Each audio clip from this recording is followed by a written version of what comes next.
Hello, જાગૃત આવાજમાં તમારું સ્વાગત છે. મારા નામ છે ચિંતન અખાણી. હવે ગયા લેક્ચરની અંદર આપણે તમને એક હોમવર્ક આપેલું હતું, રાઈટ? અને એ હોમવર્ક જે છે એનો સાચો આન્સર છે 1% પ્રોફિટ થાય છે એની અંદર. અને એના જે વિનર જે છે એ વિનર આપણે જાગૃત આવાજની કમ્યુનિટી પોસ્ટ ઉપર મૂકી દીધા છે. ઓકે, તો તમે એ કમ્યુનિટી પોસ્ટની પણ લિંક નીચે મૂકી દઉં છું. એ કમ્યુનિટી પોસ્ટની અંદર તમે જશો, તમે લોકોને ખ્યાલ આવશે કે તમારે જે વિનર છે એ લોકોએ પ્રાઇઝ ક્લેમ કરવા માટે શું કરવાનું છે. ઓકે, ચાલો. તો હવે આપણે આજે પણ તમને એક ક્વેશ્ચન આપીશ, જે તમારે જો આવડતો હશે તો કમેન્ટ બોક્સમાં કમેન્ટ કરજો. ઠીક છે, ચલો પહેલા સ્ટાર્ટ કરીએ છીએ આજથી આ લેક્ચર પર. તો અહીંયા આગળ એક સરસ મજાનો આ ક્વેશ્ચન છે કે a shopkeeper buy shirts from a producer. એટલે જો બેટા અહીંયા પ્રોડ્યુસર છે. પ્રોડ્યુસર મને શું થયો કે બેટા કોઈ એક પ્રોડ્યુસર છે જે શર્ટ્સ બાય કરે છે and sell them at 20% profit. અહીંયા શોપકીપર છે, બરાબર છે? અહીંયા આગળ શોપકીપર છે, ક્લિયર? અને અહીંયા કસ્ટમર છે, અહીંયા કસ્ટમર છે, ક્લિયર છે? ઓકે, હવે આ customer has to pay 3186 rupees. કસ્ટમરે 3186 રૂપિયા જે છે આપવા પડ્યા એક શર્ટ બાય કરવા માટે. પણ એમાં શું છે, 20% એને પ્રોફિટ લીધો છે શોપકીપરે. તો શોપકીપરે 20% પ્રોફિટ ચડાવ્યો છે અને 18% જીએસટી પણ આપ્યો છે કસ્ટમરને.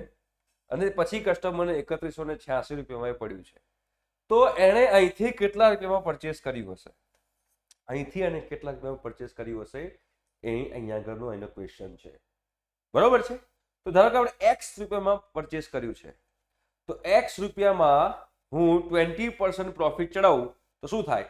20% પ્રોફિટ, પહેલા પ્રોફિટ ચડાવે પછી એની ઉપર સેલિંગ પ્રાઇસ હોય, પછી એની ઉપર જીએસટી હોય, રાઈટ? તો 20% પ્રોફિટ ચડાવું તો શું કહેવાય? 1.2x કહેવાય.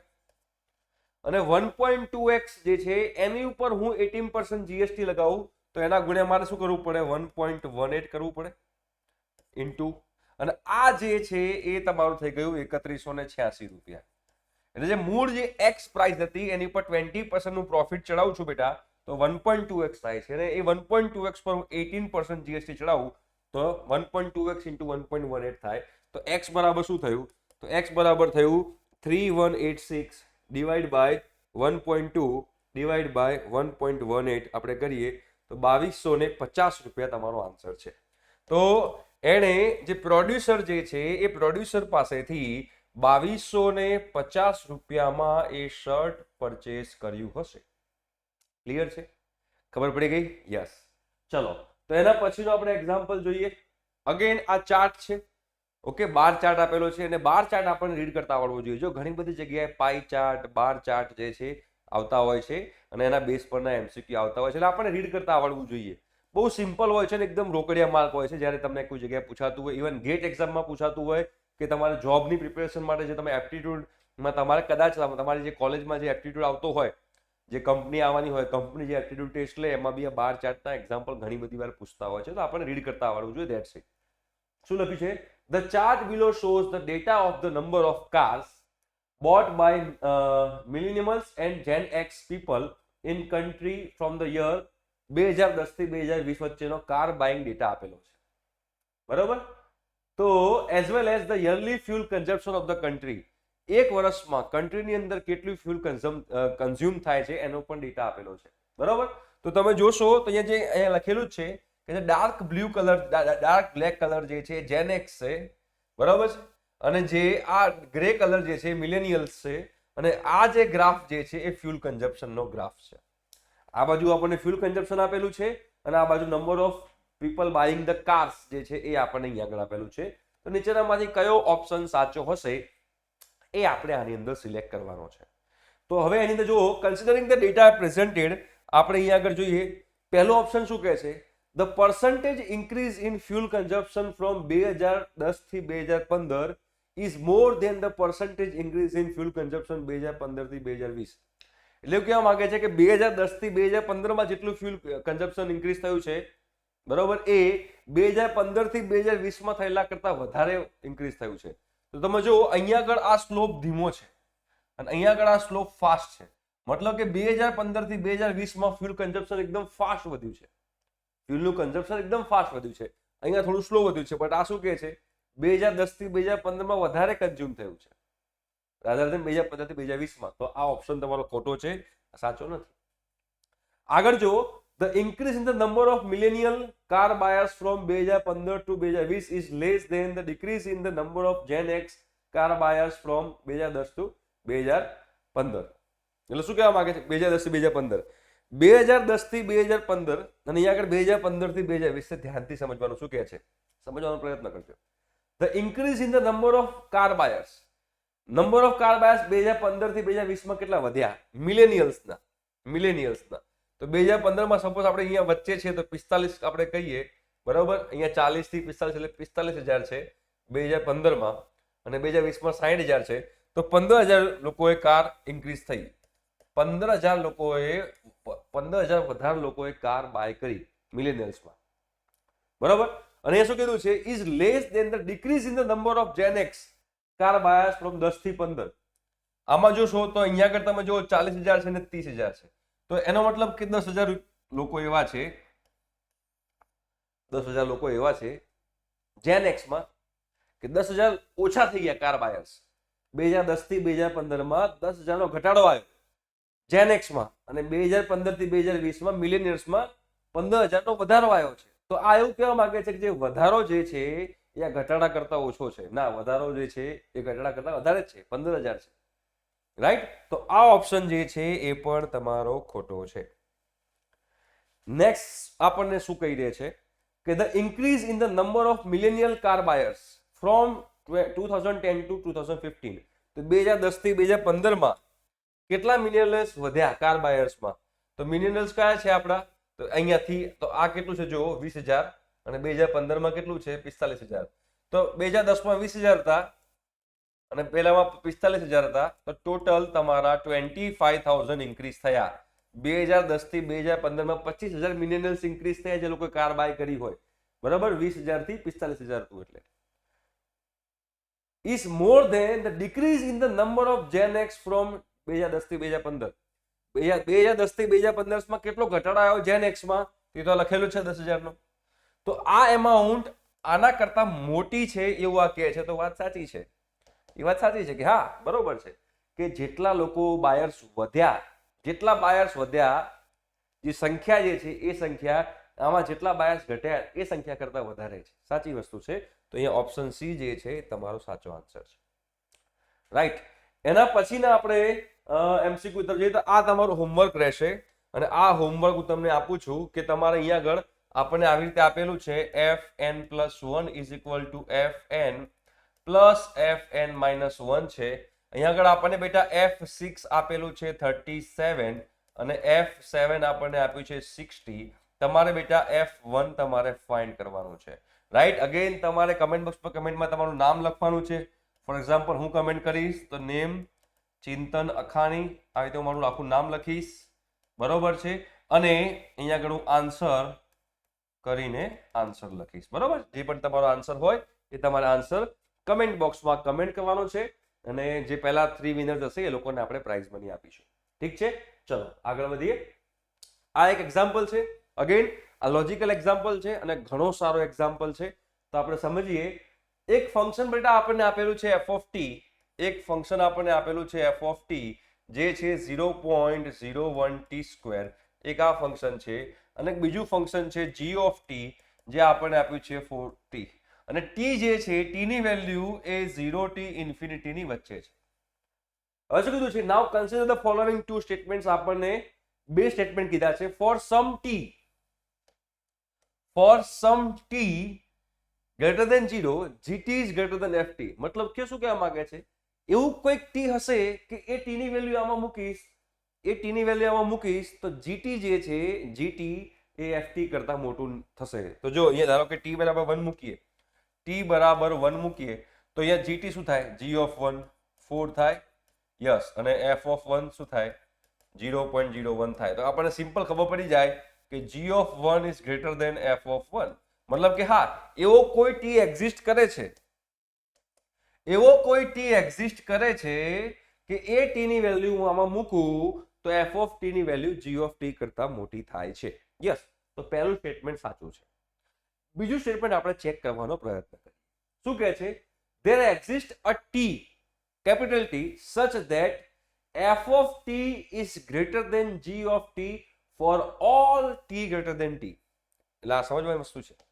આ શું કહેવા માંગે છે? એવો કોઈ નંબર એક્ઝિસ્ટ કરે છે, કોઈ ટી, એવો કોઈ નંબર છે બેટા, એવો કોઈ નંબર છે ટી, એવો કોઈ નંબર ટી છે કે એનાથી મોટી વેલ્યુ લઉં, એનાથી કોઈ બી વેલ્યુ લઉં. ફોર એક્ઝામ્પલ ટી ની વેલ્યુ, ફોર એક્ઝામ્પલ આ ટી ની વેલ્યુ છે 30, બરાબર? તો 30 થી કોઈ બી મોટી વેલ્યુ લઉં, કોઈ બી 31, 32 ઇન્ફાઇનાઇટ સુધીમાં, અને કોઈ બી વેલ્યુ લઉં અને આમાં મૂકું તો હંમેશા જે તમારો એફ ઓફ, જે તમારો જી ઓફ ટી જે છે હંમેશા મોટો થાય. તમારો જી ઓફ ટી ઓલવેઝ મોટો થાય. G of t is greater than f of t થાય બધી વેલ્યુ માટે. એવો કોઈ ટી છે કે જેની ઉપરનો કોઈ બી નંબર લો, એવો કોઈ નંબર એક્ઝિસ્ટ કરે છે કે એની ઉપરના કોઈ બી નંબર માટે આ કન્ડિશન સાચી પડે છે? કોઈ એવો નંબર છે, હોય તો સાચું છે, ના હોય તો ખોટું છે. તો એના માટે આપણે શું કરવું પડે ખબર છે? આપણે અહીંયા આગળ એક કન્ડિશન મૂકવી પડે. શું કન્ડિશન મૂકવી પડે? કે F of t is greater than, અહીંયા લખવું પડે કે g of t is greater than f of t. બરાબર? તેવું લખી શકાય કે g of T minus f of t is greater than 0. G of t શું આપ્યું છે આપણને બેટા? જુઓ, 0.01 t square minus f of t આપણને, sorry, g of T minus f of t છે ને, તો અહીંયા મેં ભૂલ કરી નાખી છે, કશો વાંધો નહીં, ચેન્જ કરી નાખી. તો અહીંયા તમે જોશો બેટા, તો એફ ઓફ ટી શું છે? આ છે g of t 4t minus 0.01 t square greater than 0. તો અહીંથી બધા ટી કોમન નીકળે. ટી કોમન નીકળે તો શું થયું? 4 માઇનસ 0.01 ટી ગ્રેટર દેન 0. મતલબ કે ટી તો તમારું ગ્રેટર દેન 0 જ છે. જો ટી ની વેલ્યુ 0 થી ઇન્ફિનિટી છે, 0 કરતા મોટી છે, તો આ તો ગ્રેટર દેન 0 જ છે. અને આ બંનેનું મલ્ટિપ્લિકેશન ગ્રેટર દેન 0 હોય, જો આ પોઝિટિવ હોય તો બાય ડિફોલ્ટ તમારે આ પોઝિટિવ જ હોવું જોઈએ. તો બંને પોઝિટિવનું મલ્ટિપ્લિકેશન તમારું 0 કરતા મોટું આવે. આ પોઝિટિવ છે તો કમ્પલસરી આ પોઝિટિવ હોવું જોઈએ. તેનો મતલબ મને એમ ખબર પડી ગઈ કે 4 માઇનસ 0.01 ટી ગ્રેટર દેન 0 હોવું જોઈએ. મતલબ કે 4 ઇઝ ગ્રેટર દેન 0.01 ટી હોવું જોઈએ. તો 0.01 ને ભાગી દઉં, 4 0.01 ઇઝ ગ્રેટર દેન ટી. બરાબર? એટલે શું થશે? ચેક કરો. તો અહીંયા આવશે 400 ઇઝ ગ્રેટર દેન ટી. મતલબ ટી ની વેલ્યુ 400 કરતા નાની હોય, બરાબર, ટી ની વેલ્યુ 400 કરતા નાની હોય ત્યાં સુધી જે જી ઓફ ટી જે છે આ પોઝિટિવ આવે છે. આ તમારું પોઝિટિવ આવે છે, રાઈટ? મતલબ કે ઓપ્શન નંબર 2 જે છે એ પણ તમારો સાચો છે. ઓપ્શન નંબર 2 જે છે એ પણ તમારો સાચો છે કે F of t is greater than G of t આપણને કીધું છે. જો મેં અહીંયા આગળ g of t is greater than f of t લીધું છે, પણ આપણને કન્ડિશનમાં શું કીધું છે કે F of t is greater than G of t છે. તો એનો મતલબ કે આ આખું મારે રિવર્સ કરીને મારે શું લખી શકાય? ટી ઇઝ ગ્રેટર દેન 400. મતલબ ટી બરાબર 400 છે. 400 થી ઉપર કોઈ પણ નંબર લો, ધારો કે 401 લેશો ને, તો 401 માટે હંમેશા એફ ઓફ ટી જે છે એ greater than G of t થશે. 401 લો, 402 લો, 403 લો, ચેક કરી લો. પણ જો ટી બરાબર તમે 1 લેતા હતા, ટી બરાબર 1, તો કોણ મોટું થતું હતું? તો ટી બરાબર 1 પર તમારું જી ઓફ ટી મોટું થતું હતું. બટ ટી બરાબર 401 ઉપર તમારું એફ ઓફ ટી મોટું થાય છે. અને 400 થી ઉપર કોઈ પણ નંબર લેશો તો એ બધા જ નંબર માટે એફ ઓફ ટી મોટું હશે જી ઓફ ટી કરતા. રાઈટ? મેં તમને અહીંયા આગળ g of T greater than f of t કરીને કર્યું, પછી એનું રિવર્સ કરી નાખ્યું. કેમ રિવર્સ કરી નાખ્યું? અહીંયા આગળ આપણે F of T greater than G of T લેવાનું હતું એટલે. બાકી તમે પહેલેથી તમારે એવી રીતે લેવું હોય તો તમે પહેલેથી પણ એવી રીતે લઈ શકો છો. તમારે પહેલેથી જેવી રીતે લેવું હોય કે ભાઈ કોઈ પોસિબલ છે કે એફ ઓફ ટી જે છે એ મોટું બને, એવી કોઈ પોસિબિલિટી છે? ધારો કે તમારે એવી રીતે કરવું સેકન્ડ મેથડથી, બરોબર? બહુ કન્ફ્યુઝ ના થવું હોય તો તમે આ ચેક કરો કે F of T minus G of T greater than 0 possible છે. ક્યારે પોસિબલ છે? તો એફ ઓફ ટી આપણે લઈ લઈએ 0.01 ટી સ્ક્વેર માં, અહીંયા minus 4t greater than 0 possible છે. તો ટી કોમન કાઢીએ તો 0.01 ટી માઇનસ 4t બરોબર છે, ગ્રેટર દેન 0 પોસિબલ છે. ચલો તો આ તો 0 જ છે, તો 0.01t બરાબર છે, 0.01t -4 ગ્રેટર દેન 0 પોસિબલ છે, ચેક કરી લઈએ. 0.01t ગ્રેટર દેન 4 થાય એટલે t ગ્રેટર દેન 4/0.01 થાય એટલે કે t ગ્રેટર દેન 400 હોય ત્યારે. તો 400 કરતા મોટું હોય ત્યારે હંમેશા આ વસ્તુ સાચી બને, 400 કરતા મોટું હોય ત્યારે. રાઈટ, ક્લિયર છે? ઓકે, તો મતલબ કે બંને સ્ટેટમેન્ટ સાચા છે. તો અહીંયા both option 1 and option 2 are correct. ચલો નેક્સ્ટ એમસીક્યુ તરફ જઈએ. The minute hand and second hand of clock crosses each other. ખાલી જગ્યા times between 9:15 AM to 9:50 AM. અહીંયા ભૂલ ના કરતા, અહીંયા આગળ તમે જુઓ બંને બાજુ AM જ છે એટલે કે 30 મિનિટ છે. કેટલી મિનિટ છે? 30 મિનિટ છે. તો 30 મિનિટમાં મિનિટનો અને સેકન્ડનો કાંટો કેટલી વાર ક્રોસ થશે? તો દરેક મિનિટમાં એક વાર મિનિટનો અને સેકન્ડનો કાંટો એકબીજાને ક્રોસ કરે દરેક મિનિટમાં. તો 30 મિનિટ છે તો 30 વાર ક્રોસ કરશે. સિમ્પલ એમસીક્યુ હતો આ. તો આ તમારો 30 વાર ક્રોસ કરશે. રાઈટ, તો આ તમારા એમસીક્યુ થઈ ગયા. આઈ હોપ સો કે તમને લોકોને મજા આવી હશે. તો મજા આવી હોય તો કમેન્ટ બોક્સમાં કમેન્ટ કરજો અને નેક્સ્ટ લેક્ચરમાં પાછું આપણે આવીશું અને ત્યાં આગળ પાછું આપણે બીજું એક હોમવર્ક આપીશું અને વિનર્સ એનાઉન્સ કરીશું. ઠીક છે? Thank you so much. By.